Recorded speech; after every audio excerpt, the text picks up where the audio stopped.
All right, this is my week 4 reflection.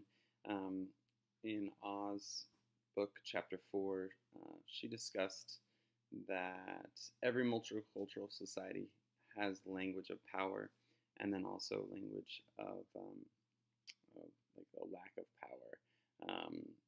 Typically, the ones of power are the ones that are the leaders or the dominant group, and then the spoken members of the subordinate group are the ones that they lack that power. They have a quieter voice. So I found that really interesting. Not in my experience, not something that I have been a part of. But um, the Oz example was in the Hawaiian culture, and I'm sure that it probably applies for other cultures as well.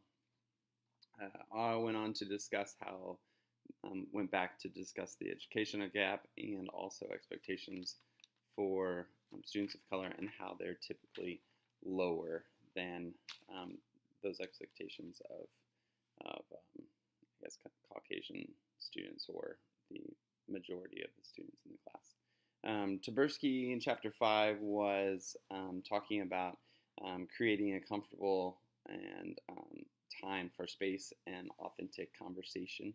Um,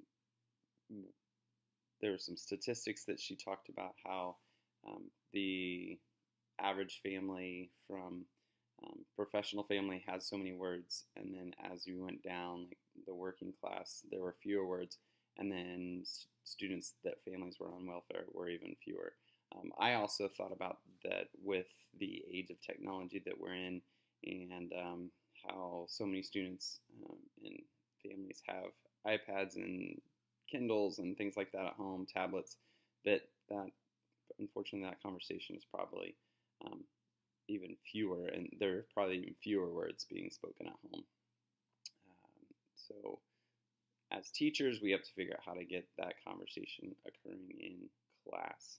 One quote that I wrote down, and it was actually a quote from Eric Jensen that Tversky quoted, was that he said, "The more that a teacher has a student's attention, the less genuine learning can happen." So I found that really interesting, and something that I hadn't thought about.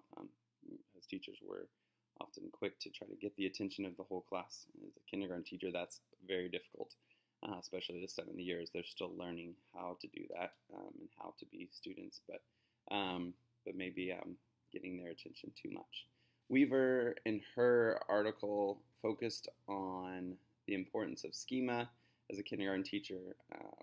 I find that schema is limited with my kids coming in. They haven't had those life experiences. They haven't had the background knowledge. So as teachers, we have to give them opportunities to build that schema. And that will help them then with their learning and with their reading and writing. So that's all I have for right now. And